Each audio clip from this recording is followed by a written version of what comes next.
એટલે તમને એવું કહેવા માટે નથી આવ્યા કે અમારા કૌશિકભાઈ ઉભા છે એમને મત આપજો, અમારા મહેન્દ્રભાઈ ઉભા છે એમને મત આપજો, એના માટે નથી આવ્યા, પણ તમને મળવા માટે આવ્યા છે. કેમ કે તમારી સાથે અમારી લાગણી છે, તમારી સાથે અમારી લાગણી છે, આપણે એક પરિવારની જેમ છે, એટલે તમારી વચ્ચે આવ્યા છે. ચૂંટણીઓ આવશે, ઉમેદવારો આમાંથી નક્કી થશે, ત્યારે પણ આવીશું, ત્યારે પણ મળીશું, ત્યારે પણ ભાષણ કરીશું. પણ આજની જે મીટિંગ છે એ તમારી ને અમારા એક સંબંધો છે, લાગણી છે, ભાવ છે. તમારો ભાવ અમને અહીંયા ખેંચીને લાવ્યો છે, ત્યારે અમે તમારી વચ્ચે છે. અહીંયા બેઠેલા બધા જ લોકો, અહીંયા બેઠેલા ઘણા લોકો મને સારી રીતે ઓળખે છે. હું પણ એક તમારા જેવા સામાન્ય પરિવારમાંથી આવું છું. મારો પરિવાર એ કોઈ રાજનીતિમાં નહોતો. બધાને ખબર છે કે મારા ઘરમાંથી મારા મમ્મી પપ્પા, મારા દાદા દાદી કે પરદાદા કોઈ સરપંચ સભ્યમાં પણ નહોતા. હું પણ સરકારી નોકરી મારી હતી, એગ્રી બિઝનેસ સેન્ટરો મારા ડેડિયાપાડા અને ઉમરપાડામાં હતા, અને હું પણ વેલસેટ ધીરે ધીરે થઈ જત. 4-4.5 વર્ષ નોકરી કરી. નોકરી કરીને મેં જોયું કે ત્યાં કોઈ પણ સરકારી કાર્યક્રમ હોય એટલે ભાજપના નેતાઓ આવા કુર્તાઓ પહેરીને આવી જાય, અમને અધિકારીઓને કહે કે ઓ ભાઈ અમારો પ્રોગ્રામ છે, તમારે બસો ભરવાની છે, તલાટીઓને કહે તમારે બસો ભરવાની છે, ગામ સેવકોને કહે તમારે બસો ભરવાની છે, અને મોટી મોટી વાતો કરે. તો નેતાઓને જોઈ જોઈને નોકરીમાં એટલે અમારે નેતાઓ સાથે વધારે રહેવાનું થતું હતું, કેમ કે નાના મોટા પ્રોગ્રામો એટલે લોકોને લઈને અમારે જ જવાનું, એવું નેતાઓ અમને હોપી જાય. એટલે નેતાઓને જોયા નજીકથી કે ભાઈ આ બધા નેતાઓ તો અમારા કરતા ઓછું ભણેલા છે અને અમારા પર આદેશો ફેંકે છે. એટલે મેં પણ નક્કી કર્યું કે લોકોના કામ કરવા હશે તો નોકરી પરથી રાજીનામું આપીને જવું પડશે. નોકરી આજે મેં કરતો, મારી સાથેના લોકો આજે ટીડીઓ છે, જે મારી સાથે નોકરી કરતા હતા એ લોકો ટીડીઓ છે. છતાં મેં નક્કી કર્યું કે મારે પૈસા કમાવવો હોય, બંગલા બનાવવા હોય, મારો ઘર પરિવાર વેલસેટ થઈ જતો, મારા છોકરાઓ પણ ભણી લેતા, મારે જેલમાં પણ નહીં જવું પડતું, મારી ધર્મપત્નીએ જેલમાં નહીં જવું પડતું, જો મેં નોકરી પર રહેતો તો. પણ મેં નક્કી કર્યું કે હું નોકરી પર રહીશ, પણ જે આદિવાસી સમાજ આજે શિક્ષણથી વંચિત છે, આરોગ્યની સુવિધાથી વંચિત છે, આજે પોલીસ સ્ટેશને જતા ડરે છે, આજે બજારમાં જતા ડરે છે કે રસ્તે પોલીસ વાળા રોકશે, એમના માટે કોણ બોલશે? એમના અધિકારોની વાત કોણ કરશે? એમ કરીને મેં નોકરીમાંથી રાજીનામું આપી દીધું અને તમારી વચ્ચે જાહેર જીવનમાં આવીને ઉભો છું. ત્યારે તમારી વચ્ચે જાહેર જીવનમાં આવીને ઉભો છું. મારે મારા પરિવારની ચિંતા રહેત તો નોકરી મેં કરત. આજે ટીડીઓ રીતે થોડા વર્ષો પછી નાયબ ડીડીઓ બનતે મેં, પણ મેં રસ્તો છોડીને, આરામની જિંદગી છોડીને મેં લોકો માટે બોલવાનું પસંદ કર્યું છે. તમે વિચાર કરો, રાજનીતિ છોડ્યા પછી, નોકરી છોડ્યા પછી 1-2 કેસ નથી, નોકરી છોડ્યા પછી 19 જેટલી એફઆઈઆરો આ સરકારે મારા પર કરી છે, 3 વખતે. હવે ફરિયાદ થાય એમાં તો હું ટાળી પાડો છો તમે?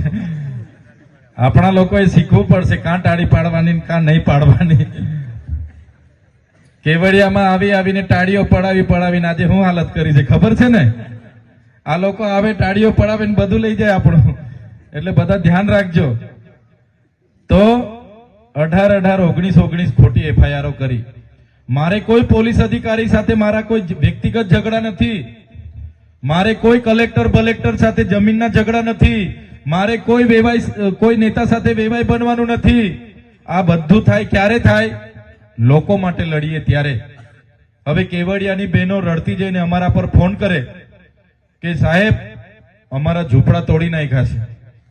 હું કેવડિયા ક્યારે ચૂંટણી લડવા નથી જતો, મારા ઘરના બી કોઈ દિવસે કેવડિયા ચૂંટણી નથી લડવાના, પણ મારી બહેનો જયારે હવારમાં રડતી જઈને અમને ફોન કરે ત્યારે અમને દુઃખ થાય છે.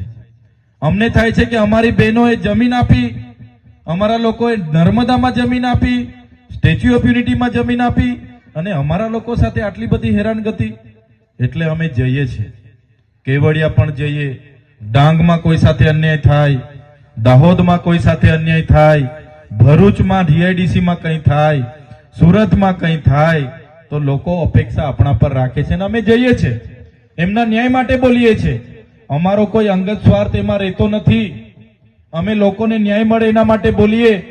ત્યારે આ ભાજપના નેતાઓને ગમતું નથી, આ ભૂપેન્દ્રભાઈ પટેલની સરકારને ગમતું નથી, હર્ષભાઈ સંઘવીની પોલીસને ગમતું નથી અને અમારા પર ખોટા કોઈ બોલવા તૈયાર નહીં. તો એમના શિષ્યવૃત્તિ માટે અમે બોલીએ, શું અમારો ગુનો છે? અહીંયા નર્મદામાં, કેવડિયામાં આપણી બહેનો સાથે અન્યાય થાય, અમે જઈએ એમના માટે બોલીએ, શું અમારો ગુનો છે? કેવડિયામાં 2 છોકરાઓને બાંધીને મારી નાખ્યા, મારીને આખી રાત માર્યા. બહારના લોકો એને બિચારા મરી ગયા ત્યાં સુધી માર્યા. એમના પરિવાર વાળા રડતા જઈને ફોન કરે અને એમના પરિવાર સાથે અમે ઉભા રહીને એનો ન્યાય માંગીએ. શું આપણો આ ગુનો છે? ત્યારે આપણી કોઈ બેન દીકરીઓ સાથે અન્યાય થતો હોય, ત્યારે આપણા નર્મદાની વિસ્થાપિતોની વાત કરીએ કે કરજણના વિસ્થાપિતોની વાત કરીએ, ત્યારે આ લોકો અમને ખોટા કેસ કરીને જેલમાં નાખે છે. પણ તમે જોયું હશે, 1 દિવસની 2 દિવસની સામાન્ય કેસમાં મને ખોટો કેસ કર્યો, પોલીસે તાત્કાલિક આવીને પકડી ગઈ, જીપમાં ધક્કા મૂકી કરીને નાખી દીધો, રાજપીપળા જેલમાં રાખ્યો. રાજપીપળા જેલમાં મને મામલતદારની જગ્યાએ સેશન કોર્ટમાં રજૂ કરવામાં આવ્યો. ત્યાં મારા વકીલને પણ આવવા નહોતા દેતા. મને ત્યાં રાજપીપળા જેલમાં રાખવાની જગ્યાએ ડાયરેક્ટ વડોદરાની સેન્ટ્રલ જેલમાં નાખ્યો હતો. વડોદરાની સેન્ટ્રલ જેલમાં 1 દિવસ નહીં, 1 અઠવાડિયું નહીં, 1 મહિનો નહીં, 80 થી પણ વધારે દિવસ એક ધારાસભ્ય તરીકે કોઈ પણ વાક ગુના વગર બસ એમની સામે બોલું એટલે એમને ના ગમે એટલે જેલમાં નાખી દીધો. આગળ મારા ધર્મપત્ની, મારી બહેનો, એમના જમાઈઓ, મારા પીએ બધાને જેલમાં 90 દિવસ સુધી રાજપીપળા અમને રાખ્યા હતા. કોઈ ગુનો નહીં, કોઈ વાક નહીં. જંગલ જમીન ખેડે એના માટે કીધું અમે કે ભાઈ જે લોકો જંગલ જમીન ખેડે છે એમને ખેડવા દો. આદિ અનાદિકાળથી અમારા લોકોએ જંગલ બનાવ્યું છે, બસ એમાં ગુનો કરી દેવાનો. અને આ જેલમાં તમે જોઈ લો, એકલી અંધારી કોટડીમાં રાખે, જેલનું જમવાનું જમાતનું, જેલની આસન પટ્ટામાં સુવાનું, કોઈની મુલાકાત નહીં, ઘરના મળવા આવે, કપડા આપવા આવે, મળવા નહીં દે, વકીલ મળવા આવે, મળવા નહીં દે. પણ જેલમાં રહીને બી અમે બધાએ જોયું, અમે ભલે વેદના વેઠી લીધી, અમારા પરિવારે ભલે દુઃખ વેઠી લીધું, અમારા આગેવાનોએ જેટલી વેદના હતી, જેટલું દુઃખ હતું, પીડા હતી, બધી વેઠી લીધું. પણ તમારા જેવા લોકોનો અમારા પર, અમારી સાથે સહકાર છે એટલે તમારા લીધે એ લોકો સાથે અમે ક્યારે જવાના પણ નથી, જયેલા પણ નથી. 1 વાર જેલ કરશે, 2 વાર કરશે, 5 વાર કરશે કે 10 વાર કરશે, પણ અમે એ લોકોથી ડરવાના નથી, અમે એ લોકો સામે લડવાના છે. તમે હમણાં જોયું હશે, જેલમાંથી આવ્યો એ દિવસે મોવી બધા આગેવાનો મળવા આવ્યા હતા, એમને તો ખબર છે. તો જેલમાંથી આવ્યો એક ધારાસભ્ય છું, ડેડિયાપાડાના લોકોએ મને 1 લાખથી પણ વધારે મત આપીને 1 રૂપિયા વગર, 1 દારૂની બાટલી વગર, 1 બિયર વગર, કોઈ પણ જાતના નાસ્તા વગર મને 1 લાખ જેટલા મત આપ્યા, મને ધારાસભ્ય બનાવ્યો. ડેડિયાપાડામાં મારું કાર્યાલય છે, ડેડિયાપાડાનું બોગજ મારું ગામ, ત્યાં મારું ઘર, મારો પરિવાર રહે છે, છતાં આ લોકો મને ડેડિયાપાડામાં જવા નથી દેતા. મને આજે પ્રવેશબંધી ફરમાવી દીધી છે. જે લોકોએ મને ધારાસભ્ય બનાવ્યો એમના સુખમાં કે દુઃખમાં મારે નહીં જવાનું, એમનું કામ મારે નહીં કરવાનું. ત્યાં હું પ્રવેશ કરું એટલે ફરી મને વડોદરા જેલમાં નાખી દેવામાં આવે, મારા ગામમાં જવા દેવામાં નહીં આવે. ત્યારે આજે તમારા ગામમાં આવ્યો છું, તમારી સાથે છું, તમારા આશીર્વાદ મારી સાથે છે. ભલે એ લોકો મને ડેડિયાપાડા નથી જવા દેતા, ભલે એ લોકો મને આવનારા દિવસોમાં નર્મદામાં પણ નહીં રહેવા દે, આવનારા દિવસોમાં એમની સત્તા, એમની પોલીસ, બધું જ એમનું છે તો ગુજરાતમાં પણ નહીં રહેવા દે, પણ ચૈતર વસાવા તો બધા લોકોના દિલમાં રહે છે, ત્યાંથી ક્યારે નથી કાઢી શકવાના. ગામ જ છે. ક્યારેક પણ અમે મોવીમાં આવી જઈએ, ક્યારેક પણ અમે પલસીમાં આવી જઈએ, ક્યારેક પણ અમે ભીતાળામાં આવી જઈએ. આખું ગામ અમારું હગું છે. હાંજે આવી જઈશું કે બપોરે આવી જઈશું, અમારી બહેનો 2 રોટલા શાક તો અમને ખવડાવીને મોકલશે. ત્યારે સાથીઓ, આ સરકારની તાનાશાહી તમે જોઈ લો. એક ધારાસભ્યને આટલી બધી હેરાનગતિ કરવાની, પરેશાન કરવાનો, તો સામાન્ય માણસની તો શું હાલત થાય. મારો આજે કોઈ સામાન્ય માણસ સાથે કોઈ બનાવ બની જાય છે, એક્સિડન્ટ થઈ જાય છે, કોઈ મારામારી કરી જાય છે, પોલીસ સ્ટેશને અરજી આપવા જવાતું નથી અમારા માણસને. તમને એકલાને પોલીસ સ્ટેશને જવાય? હિંમત છે તમારામાં? એકલાથી પોલીસ સ્ટેશને જવાય છે? નથી જવાતું. પોલીસનો ડર કેવો આ સરકારમાં. એક સામાન્ય બેનને અન્યાય થાય ને અરજી આપવા જવી હોય, એકલું ના જવાય. અમારા કોઈ વડીલે અરજી આપવા જવી હોય પોલીસ સ્ટેશને, કોઈની હિંમત નથી કે એકલું જવાય. ત્યાં બેઠેલા લોકોથી પોલીસ એટલી ડરે છે, પોલીસથી, જનતા પોલીસથી એટલી ડરે છે કે એકલા માણસ પોલીસ સ્ટેશને રજૂઆત કરવા માટે ડરે છે. આ સરકારમાં એને 2 જણને હાથે લઈને જવું પડે, ગભરાય. હું એકલો જઈશ, ખોટો કેસ મારા પર કરશે, મારી સાથે ગાળાગાળી કરશે, મને 2 દંડા મારશે. એવી આ તાનાશાહીની સરકારમાં પોલીસને એટલી બધી સત્તા છે. કોઈ માણસના ઘરે મહેમાન આવે, 500 રૂપિયા ગજામાં લઈને ચાલો રાજપીપળા શાકભાજી લેવા જામ એમ કરીને બાઇક લઈને ઘરેથી નીકળે, પેલા ગાડીના ટેકરે, માંડરના ટેકરે જાય એટલે તરત પોલીસ ઉભો રાખીને એના પર 500 રૂપિયા કાઢી લે છે. કાઢી લે છે કે નથી કાઢી લેતી? આ સરકારની નીતિ છે. એની સામે આ ચૈતર વસાવા અમારી ટીમ લડે છે. એની સામે લડવા વાળા લોકો અમે છે.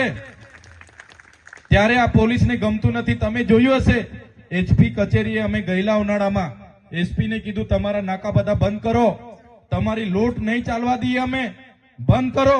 અને એ એસપી લોકોને ગમતું ન હતું અને ખોટા કેસોમાં અમને જેલમાં નાખ્યા છે. ત્યારે એ મનરેગાનું કૌભાંડ હોય, સસ્તા અનાજની દુકાનમાં મળતા અનાજના કૌભાંડ હોય, કે આપણા ગામમાં નળ સે જલના નામે નળો બેસાડીને પૈસા ખાઈ ગયા, એનું પાણી નહીં આવતું હોય એના કૌભાંડ હોય. આ વિસ્તારમાં રોડ, રસ્તા ને બધી જ જગ્યાના કૌભાંડો અમે ઉજાગર કરીએ. ત્યારે અહીંના નેતાઓને પણ ગમતું નથી.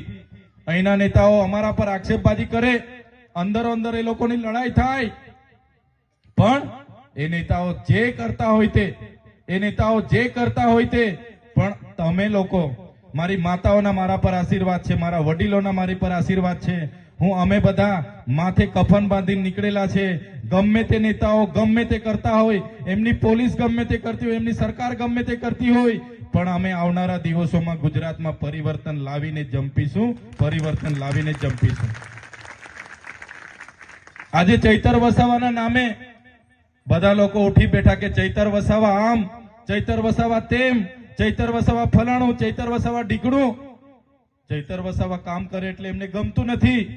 રાતે ઊંઘતા હશે, ઊંઘમાં પણ ચૈતર વસાવા દેખાતા હશે.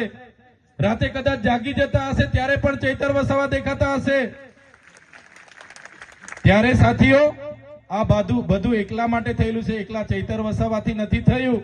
તમે બધા લોકો મારી સાથે જોડાવ છો એટલે આ લોકોને ડર છે, આ લોકોની સત્તા જવાની છે, એટલે આ લોકો રાતે પણ મારા નામની માળા જપીને 2 ગ્લાસ પાણી પીને એમને ઊંઘવું પડે છે. બધા મારી પાછળ આદુ ખાઈને પડ્યા છે. ચૈતરભાઈ મોવી જાય છે, કોને મળે છે? ચૈતરભાઈ રાજપીપળામાં કોને મળે છે? બધું આ લોકો જોઈ છે. મારા મોબાઈલો જમા લઈ લીધેલા. હમણાં થોડા દિવસ પહેલા છોડાવીને લાવ્યો છું. ત્યારે આ લોકોની તાનાશાહીથી આ ચૈતરભાઈ વસાવા, એમની ટીમ ડરવા વાળી નથી.